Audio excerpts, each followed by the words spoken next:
Hello and welcome to the video talking about Niktuku.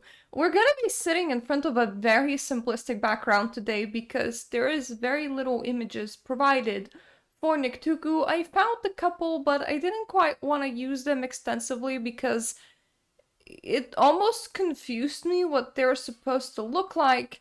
And while there's maybe 10 reported Niktuku in lore, in existence, so we definitely know that this name belongs to this vampire. Unlike other lore characters, they tend to be fleshed out a lot less, and they don't tend to come with pictures, so yeah, yay! Which is kind of fitting for them, considering that they're probably best described as Nosferatu-born Nosferatu assassins.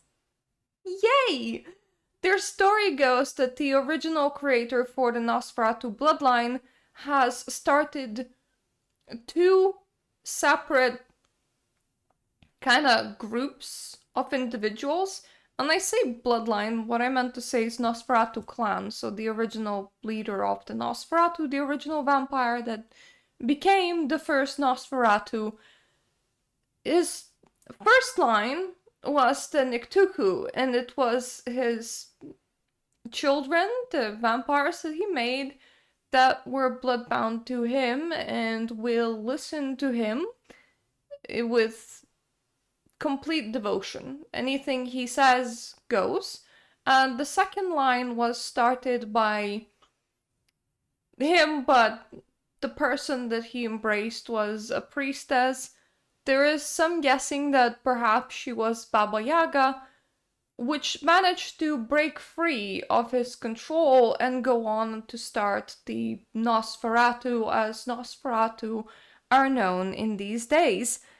The clan founder didn't take kindly to that and sent his Niktuku children after her and her brood with the singular command to completely destroy any Nosferatu that are, well, not Niktuku, that belong to her brood. Anyway, that is a bit of a legend of how it started. The game kinda also says that sometimes it is Nosferatu elders that take up the name of Niktuku in order to scare other Nosferatus in the area, or that there's a possibility that Nosferatus that fall to their beasts, so they lose their humanity and they can't control themselves anymore, they're the ones actually hunting other Nosferatu, and they're the ones that are Niktuku, and Niktuku are not necessarily this big scary boogeyman. But either way, they are Nosferatu that hunt other Nosferatu. There's some peculiarities to Niktuku in particular as a bloodline. Mainly, most of them are described as being incredibly low generation. So if in version 20 of the game, so the anniversary edition, you would be playing a vampire, the oldest vampire that you can start playing was generation 8. I think in version 5, which is the newest version of the game, it moved up a little bit and you can't even play generation 8 anymore, if I remember correctly. So that is about the ballpark as the lowest that a player character can go.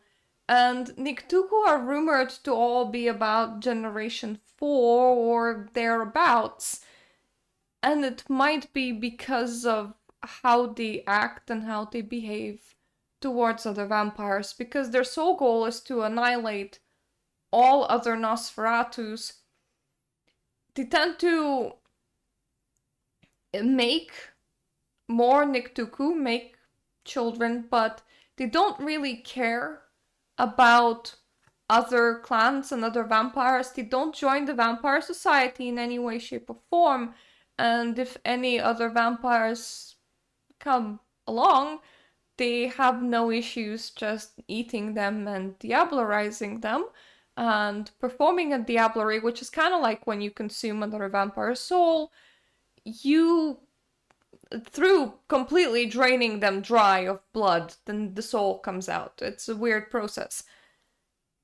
Because they don't really care about not eating other vampires and will gladly eat other vampires, there is a possibility that their generation is also kept low by the fact that, well, they probably eat other low generation vampires, so it isn't impossible for Niktuku to drop in generation by the kind of prey that they consume, which is, well, other vampires. So in general, a lot of them are very, very low generation.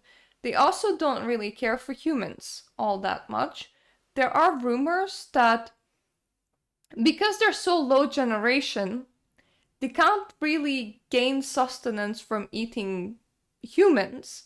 They have to eat other vampires in order to feel full.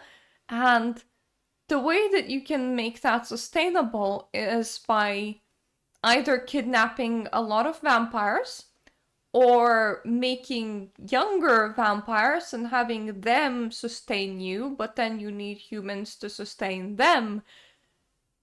So the whole deal is that it is rumored that what happens when a Nictuku moves into an area is they set up camp and they start a small cult. So they tend to have very dedicated base humans that worship them, and these humans will be sustaining these either younger vampires or these kidnapped vampires, and then the Niktuku will be feeding from these vampires until, of course, if we're talking about Niktuku's own children that they made, until their children can't gain sustenance from humans anymore, and then they kind of need to move on and repeat the process if they want to make more Niktuku. So that's kind of the mechanism and how they survive. Niktuku also not really wanting to participate in human or vampire society. They tend to prefer really kind of out of the way dangerous places to live in. They like seeing moonlight, so they will never sleep underground or inside tunnels or things like that. They love setting up on cliffs or in nature places like forests, somewhere that is dangerous enough that people wouldn't necessarily want to venture into, somewhere that's close enough to nature for them to be able to see moonlight when they wake up, because that is a thing that they enjoy. It's not necessarily their weakness or anything. They're not going to explode without seeing moonlight, but that is something that they like doing. But at the same time, they try and set up camp sort of close enough to at least some sort of human settlement. Normally not a big city, normally something like a village, so that they can start that cult that would sustain them, and they will kidnap a couple of vampires to either, you know, feed them, or they're gonna like make a child vampire that's gonna be sustaining them. So they need like a small cult of people in order to, well, sustain that whole operation. And if you're setting up around smaller villages and not bigger towns, that's kind of easier to do and easier to make. Kind of very perversely, the people that Niktuku tend to go for, they're not quite a child, but not quite an adult. It tends to be children on the cusp of adulthood. That sounds really, really dirty. So think a preteen. Think like an early teen. They want a youth that's of specific height and build. Therefore, they have the possibility to be at the top of their game and physically strong. And normally, the 8-year-olds won't be that. But at the same time, they want incredibly young individuals that are not adults yet, because Niktuku are very insidious. They will often pretend to be young and innocent in order to, well, lure their victims to them. Because here's the thing, they don't share the Nosferatu curse, or they don't share Nosferatu curse quite as much. Nosferatu are hideous. They can't really have appearance points. Niktuku are sort of eerily beautiful. Like, you can tell that something is really off with them, but you can't really say what. So they will be pretending to be this dead teen, preteen sort of person that would be eerily white, or maybe their skin would be a bit too perfect, or maybe it's the way that they look at you. Something about them would be wrong if you perceive them for long enough. But if you don't, they would pass for something quite innocent and almost beautiful. The thing is, about every 100 years or so, as Niktuku age, they slowly get pulled into the whole Nosferatu curse almost, but in a different way. Every 100 years, Niktuku loses an appearance point and gains a physical attribute in return. Their body mutates in a way that makes them stronger, but makes them a lot more hideous to look at. Niktuku hate that. They hate that they're cursed with that, and they entirely blame that on their Nosferatu brethren. The idea is that maybe if all Nosferatu cease to be, Niktuku's curse and the curse of their founder of the bloodline will be lifted, and therefore maybe they will not need to suffer the hideousness that slowly creeps up on them anymore. Maybe they'll look like a normal vampire would again. Therefore, they're very, very, very focused on killing all Nosferatus.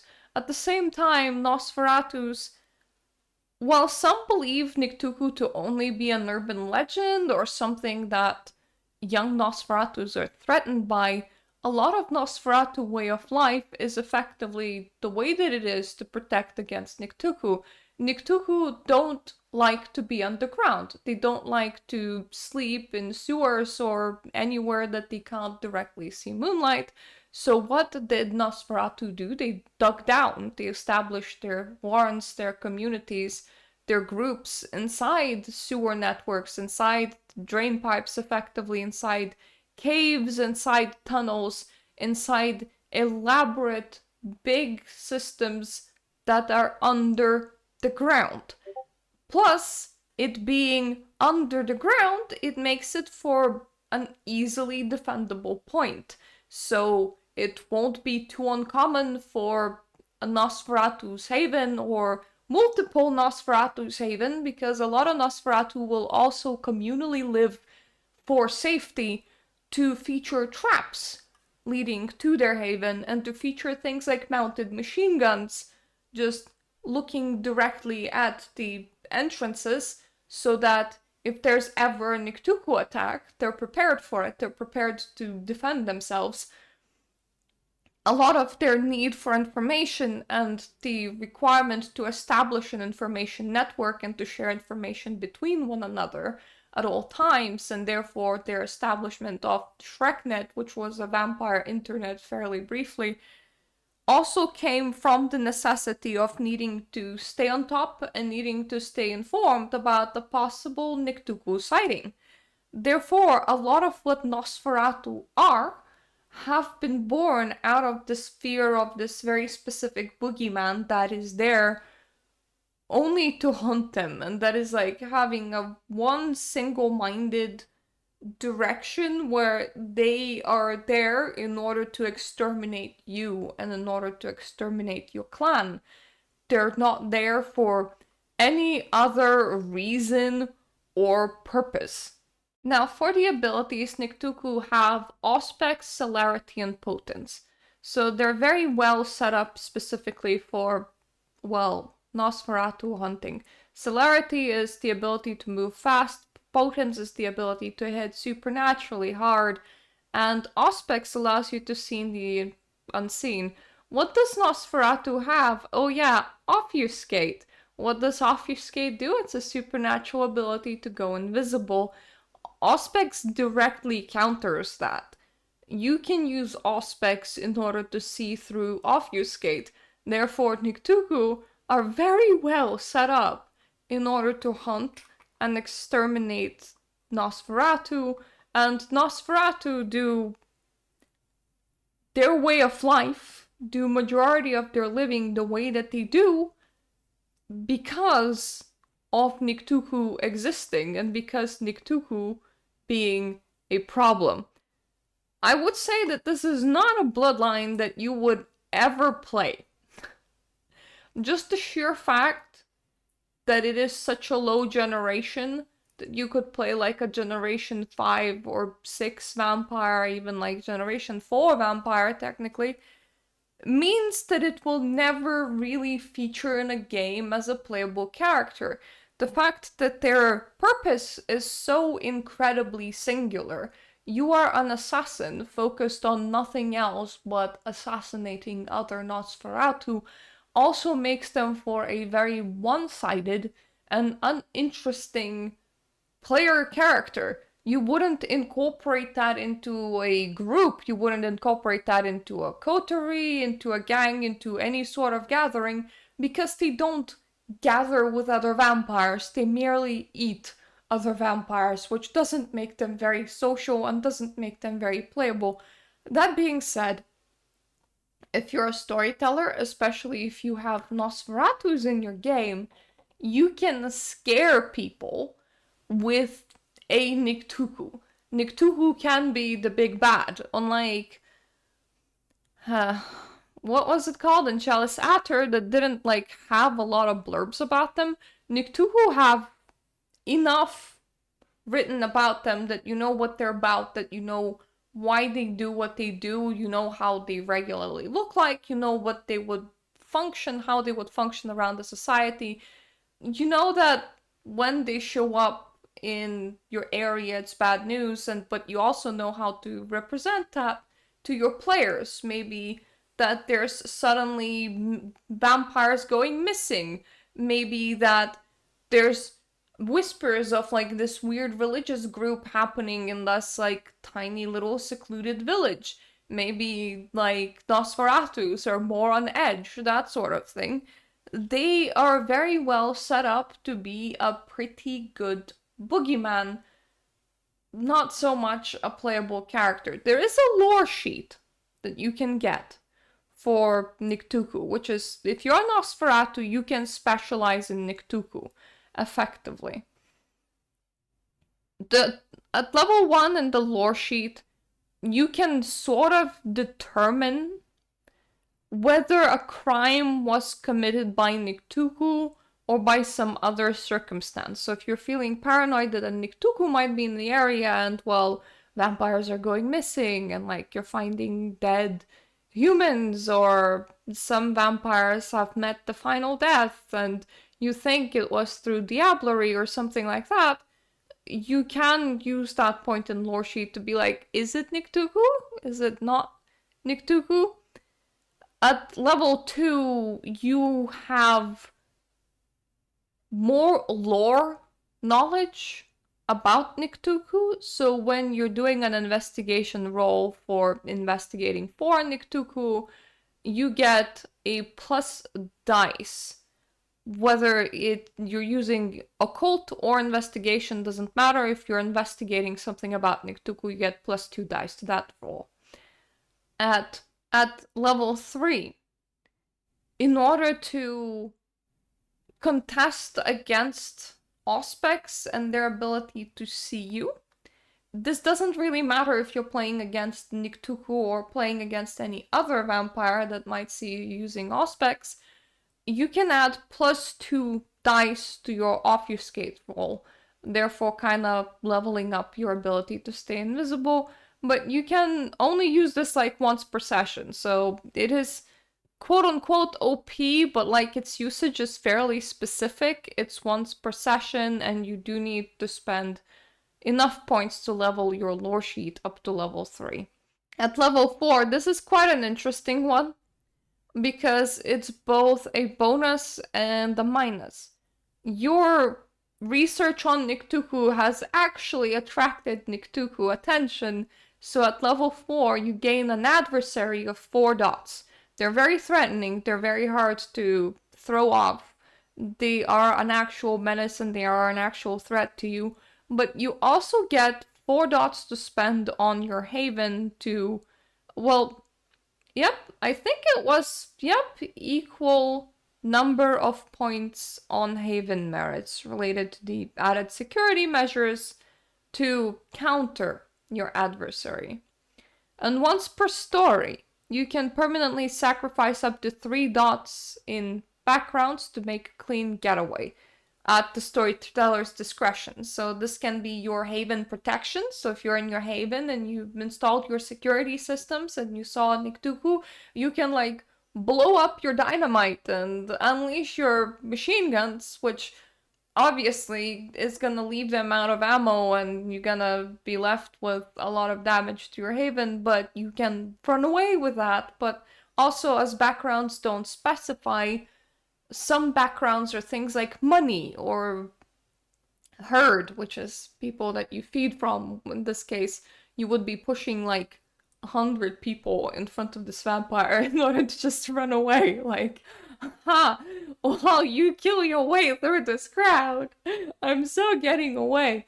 Or you would like throw an enormous amount of money in order to hire some like underground vampires that can sort of throw your adversary off your scent, or maybe like hire some mercenaries to shoot them or something like that. Anything that like detracts the attention from you, you've permanently sacrificed that what you have, but also you don't need to, well, die there.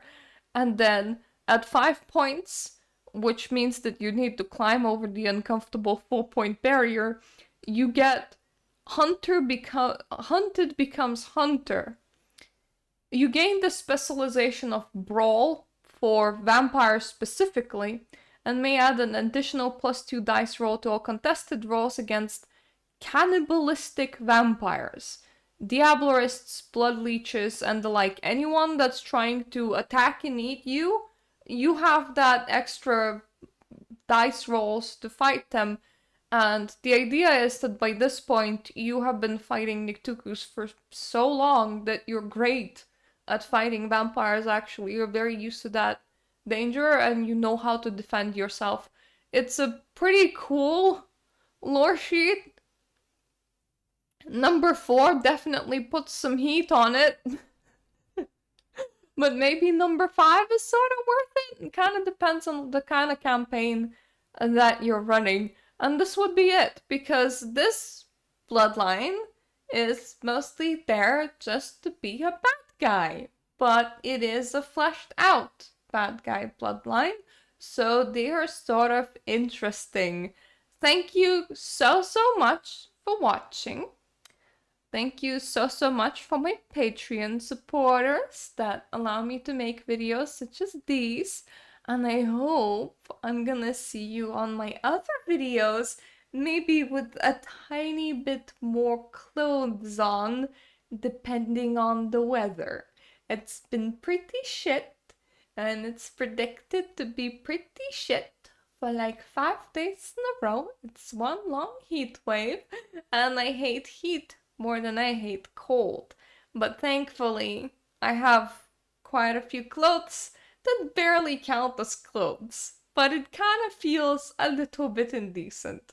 Anyway, don't know why I'm telling you that. Thank you for watching. Thank you for listening. Hopefully I'm gonna see you on my other videos, so in the other time, on another day. Toodaloo for now.